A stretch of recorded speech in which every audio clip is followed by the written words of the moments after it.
എല്ലാവർക്കും നമസ്കാരം. നമ്മൾ ഇന്ന് സംസാരിക്കാൻ പോകുന്നത് ചില കമൻറ്റോളികളെക്കുറിച്ചാണ്. അതായത് പെണ്ണിൻ്റെ ശരീരത്തിൽ എവിടെയാണോ ഡ്രസ്സ് ഇല്ലാത്തത് അവിടെ നോക്കിയിട്ട് നീ അങ്ങനെ ഡ്രസ്സ് ധരിക്കണം, ഇങ്ങനെ ഡ്രസ്സ് ഇടണം എന്നൊക്കെ പറഞ്ഞ് അവരെന്താണോ ചെയ്യുന്നത് ആ പ്രവൃത്തിയെ ശ്രദ്ധിക്കാതെ അവരുടെ ഡ്രസ്സ് മാറി കിടക്കുന്നതിനെ ക്രിട്ടിസൈസ് ചെയ്യുന്ന കുറേ കമൻറ്റോളികൾ.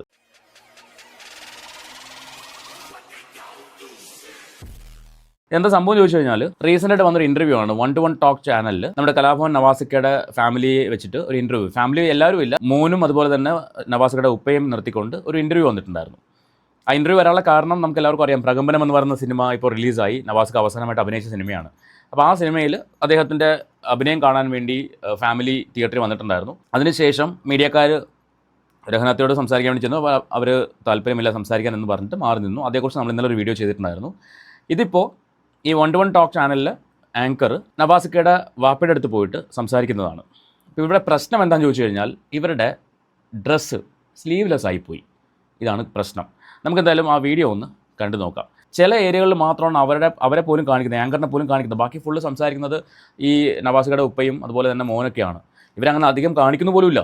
എന്നിട്ടും സ്ലീവ്ലെസ് കാണിച്ച് ഇൻ്റർവ്യൂ എടുക്കാൻ പോയി. ഇതാണ് കമൻറ്റോളികൾക്ക് വിഷമമായത്. നമുക്കെന്തായാലും ആ വീഡിയോയുടെ കുറച്ച് ഭാഗം ഞാനൊന്ന് പ്ലേ ചെയ്യാം. ഞാനത് ജസ്റ്റ് നിങ്ങളെ മൊബൈലിൽ കാണിച്ചു തരാം. ഞാനത് വെക്കുന്നില്ല, മൊബൈലിൽ കാണിച്ചു തരാം. എന്ത് ചോദിക്കണമെന്ന് അറിയില്ല. എല്ലാരും തിരയുന്ന ഒരു മുഖം ഇപ്പോഴും ഓക്കെയാണോ എന്നുള്ളതാണ്. നമ്മുടെ ജീവിതത്തില് ഒരു വഴക്ക്, ഒരു ഭാര്യ ഭർത്താക്കന്മാരാകുമ്പോ എന്തെങ്കിലുമൊക്കെ ഉണ്ടാവും. അങ്ങനെ ഒരു പ്രശ്നമേ ഇല്ല.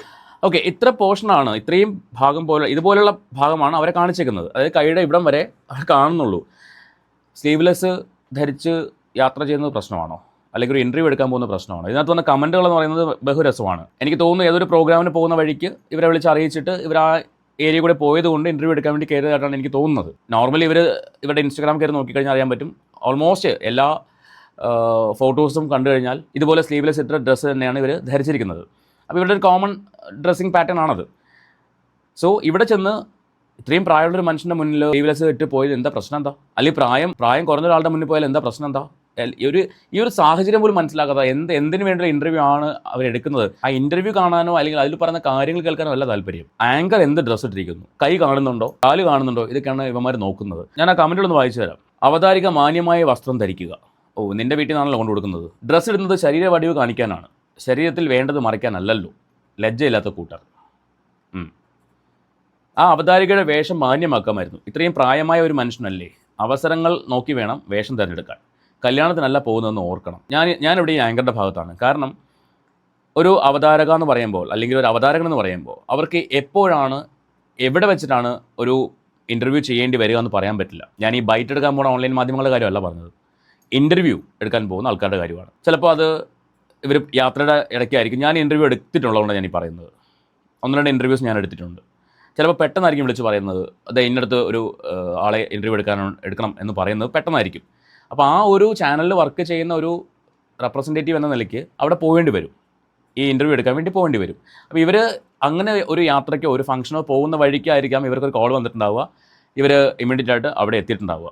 അപ്പോൾ ചോദിക്കും, എന്തിനാണ് ഇത്ര അത്യാവശ്യം, പിന്നെ എടുത്താൽ പോരെ, ഓരോന്നിനും അതിൻ്റേതായ സമയമില്ലേ ദാസ. ഇപ്പോൾ ശരിക്കും പറഞ്ഞാൽ ഇവരുടെ ഇൻ്റർവ്യൂ എന്ന് പറയുന്നത് ഇവരുടെ സിനിമ ഇറങ്ങിയതിൻ്റെ പേരിൽ, നവാസിക്കയുടെ സിനിമ ഇറങ്ങിയതിൻ്റെ പേരിൽ ഈ ഉപ്പയുടെയൊക്കെ ഇപ്പോഴത്തെ സിറ്റുവേഷൻ എന്താണെന്ന് പ്രേക്ഷകരെ അറിയിക്കാൻ വേണ്ടിയാണ് ഇവർ ഇൻ്റർവ്യൂ എടുക്കുന്നത്. അങ്ങനെയാണ് ഞാൻ മനസ്സിലാക്കുന്നത്. മറ്റത് അങ്ങനെയല്ല. ഞാൻ ഇന്നലെ ക്രിട്ടിസൈസ് ചെയ്ത വിഷയം അങ്ങനെയല്ല. സിനിമ കഴിഞ്ഞ് ഇറങ്ങിയ പാടെ തിയേറ്ററിൻ്റെ മുന്നിൽ വെച്ചിട്ട് നവാസിക്ക് കണ്ടിട്ട് എന്ത് തോന്നുന്നു എന്ന് വൈഫിനോടാണ് ചോദിക്കുന്നത്. അപ്പോൾ വൈഫ് അത്രമാത്രം ഇമോഷണലി നിൽക്കുന്ന സമയത്ത് വൈഫിനോട് പോയിട്ട് ഇമാതിരി ചോദ്യം ചോദിക്കുമ്പോൾ അവരതിനെ എങ്ങനെ റിയാക്ട് ചെയ്യണം? അവരങ്ങനെ ആ ഒരു ഇമോഷണൽ നിൽക്കുന്ന സമയത്ത് പോയി ചോദിക്കുകയാണ്. ഇവിടെ അങ്ങനെ അല്ല. ഇവിടെ സിനാരിയോ മാറി. ഉപ്പയോട് വന്നിട്ട് ഒരു 17 മിനിറ്റ് വരുന്ന ഇൻ്റർവ്യൂ, അവരൊരു കോൺവെർസേഷനാണ് അവിടെ. അത് കൊടുക്കാൻ അവർ വില്ലിങ് ആവുന്നുണ്ട്, ഉപ്പ വില്ലിങ് ആവുന്നുണ്ട്. അതുകൊണ്ടാണല്ലോ സംസാരിക്കുന്നത്. വില്ലിങ് ആയില്ലെങ്കിൽ അവരുടെ പെർമിഷൻ ഇല്ലാണ്ട് ഇത് എടുത്തു എന്നും നമുക്ക് വേണമെങ്കിൽ പറയാം. ഇത് ഉപ്പ സംസാരിക്കാൻ തയ്യാറാവുന്നുണ്ട്, ഉപ്പയും മോനും സംസാരിക്കാൻ തയ്യാറാവുന്നുണ്ട്. ആ ഇൻ്റർവ്യൂ കണ്ട ഏതൊരാളുടെയും നെഞ്ചൊന്ന് പിടയും.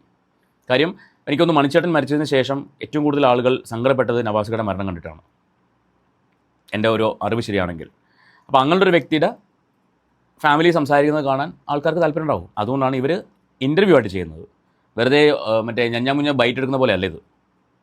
അതും ഈ ആങ്കറുടെ ഒരു പ്രത്യേകത, ഇവർ അനാവശ്യമായിട്ട് ഒരു ചോദ്യവും, ഒരു ബുദ്ധിമുട്ടിക്കുന്ന ചോദ്യം ഒന്നും ചോദിക്കുന്ന ഒരു ആങ്കർ അല്ല. ഇവരുടെ പല ഇൻ്റർവ്യൂസും കണ്ടിട്ടുണ്ട്. അനാവശ്യമായിട്ട് വൈറലാക്കാൻ വേണ്ടി ഒരു ചോദ്യം ചോദിക്കുന്ന ഒരു ആങ്കർ അല്ല അവർ. അപ്പോൾ ഇവരുടെ ഡ്രസ്സാണ് ഇപ്പോൾ പ്രശ്നം. ബാക്കി കമൻറ്റ്, ഒരു അച്ഛൻ്റെ പ്രായമുള്ള ഒരാളുടെ അടുത്ത് പോകുമ്പോൾ നല്ല ഡ്രസ്സ് ധരിക്കാമായിരുന്നു. നീ പറഞ്ഞതിനകത്ത് തന്നെ ആ വാക്കുണ്ട്. ആദിൽ സുരൂർ, അച്ഛൻ്റെ പ്രായമുള്ള അച്ഛനാണ്. അച്ഛൻ്റെ മുന്നിൽ പോയി നിൽക്കുമ്പോൾ അച്ഛൻ മകളുടെ കയ്യിലോ മറ്റെവിടെയെങ്കിലും അല്ല നോക്കുന്നത്. ആ ധാരണ ആ പെൺകൊച്ചിനുണ്ടാവും. അതുകൊണ്ടായിരിക്കും അങ്ങനെ പോയിട്ടുണ്ടാവുക. നീ ഒന്നും പറയണ്ട, നല്ലൊരു ഡ്രസ്സ് ഇട്ടുകൊണ്ട് വാടി. അടുത്തത്, ആ പ്രായമുള്ള വ്യക്തിത്വമുള്ള മനുഷ്യനെ ഇൻ്റർവ്യൂ ചെയ്യാൻ പോകുമ്പോൾ അതിനനുസരിച്ചുള്ള ഒരു വേഷം ധരിക്കാമായിരുന്നു. ഇതാണ് അടുത്ത കമൻറ്റ്. അപ്പോൾ ഇതുപോലുള്ള കമൻറ്റുകളാണ് ഇവിടെ വരുന്നത്. ആ ഇൻ്റർവ്യൂവിൻ്റെ താഴെ ഒരുപാട് നല്ല കമൻറ്റുകളുണ്ട്. അവരുടെ ഫാമിലിയെക്കുറിച്ച് പറയുന്ന കമൻറ്റുകൾ, അവരുടെ ഫാമിലിയെക്കുറിച്ച് ഓർത്ത് വിഷമിക്കുന്ന കമൻറ്റുകളൊക്കെ ഉണ്ട്. പക്ഷേ ഇങ്ങനെയുള്ള കുറേ പുഴുക്കുത്തുകൾ, കുറേ ചെന്നായ്ക്കൾ, കമൻറ്റിലൂടെ അവഹേളിക്കുന്ന കുറേ ചെന്നായ്ക്കൾ, അവരുടെ ഡ്രസ്സ്, ആ ഇൻ്റർവ്യൂ ഫുള്ള് കണ്ടാൽ മനസ്സിലാവും. അധികമൊന്നും അവരെ കാണിക്കുന്നില്ല, കൂടുതലും ഇവരെയാണ് കാണിക്കുന്നത്. ഈ ഉപ്പേനെയും മോനെയാണ് കാണിക്കുന്നത്. ഈ പെങ്കൊച്ചിനെ കാണിക്കുന്ന പോലുമില്ല. വളരെ കുറച്ച് ഏരിയ മാത്രമേ പെങ്കൊച്ചിനെ കാണിക്കുന്നുള്ളൂ. എന്നിട്ടും ഈ കമൻറ്റോളികൾക്ക് അങ്ങോട്ട് സഹിക്കുന്നില്ല. അത് ഒരുതരം എന്താ പറയുക, ഒരുതരം അസുഖമാണത്. അനാവശ്യമായിട്ട് പോയിട്ട് കമൻറ്റ് ചെയ്യാന്ന് പറയുന്നത് ഒരുതരം അസുഖമാണ്.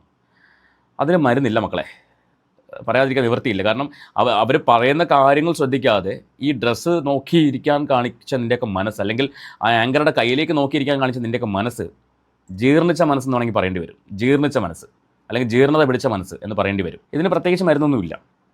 എന്തായാലും നിൻ്റെയൊക്കെ സൗകര്യത്തിന് വേണമല്ലോ അവർക്ക് ഡ്രസ്സ് ധരിക്കാനല്ലേ. ഇനി നാളെ നീയൊക്കെ ഒരു ഡ്രസ്സ് പറഞ്ഞു കൊടുക്കുമോ, ഏതിടണം. ഇനി പർദ്ദയിട്ട് പോകണോ ഇൻ്റർവ്യൂ എടുക്കാൻ വേണ്ടി? പർദ്ദയിട്ട് പോകണോ? പറഞ്ഞാൽ മതി, പർദ്ദയിട്ട് പോകും. നാണമില്ലല്ലോ ഇമാതിരി കമൻറ്റുമായിട്ട് കമൻറ്റ് ബോക്സ് കിടന്ന് മെഴുകാനായിട്ട്. ലേശം എളുപ്പമുണ്ടെങ്കിൽ അവർ പറയുന്ന കാര്യം എന്താണ്, അവർ ആ ഉപ്പയും മോനും എന്താണ് പറയുന്നത്, അവരുടെ സങ്കടം എന്താണ്, ഇതൊക്കെ കേൾക്കാനായിരിക്കും താല്പര്യം കാണിക്കുന്നത്. എത്രയോ ആങ്കേഴ്സ് ഉണ്ട് ഷോർട്ട് സ്കേർട്ടും അല്ലെങ്കിൽ സ്ലീവ്ലെസ് ഇട്ടിട്ട് ഇന്ന് ഇൻ്റർവ്യൂ എടുക്കുന്ന ആൾക്കാർ, എത്രയോ ആങ്കേഴ്സ്. ഇതൊരു പക്ഷേ അവരുടെ സാഹചര്യമായിരിക്കും ഈ പറയുന്ന സിറ്റുവേഷനിൽ പോയി ഇൻ്റർവ്യൂ എടുക്കേണ്ടി വന്നത്. അതിനെ പോയിട്ട് ഇത്രയും അവഹേളിച്ച് കമൻറ്റ് ചെയ്യാൻ നിനക്കൊക്കെ പറ്റുള്ളൂ. എനിവേ, നിങ്ങളുടെ അഭിപ്രായം എന്താ വെച്ചാൽ നിങ്ങൾ തീർച്ചയായിട്ടും കമൻറ്റ് ചെയ്യുക. നമുക്ക് മറ്റൊരു വീഡിയോ ആയിട്ട് വീണ്ടും കാണാം.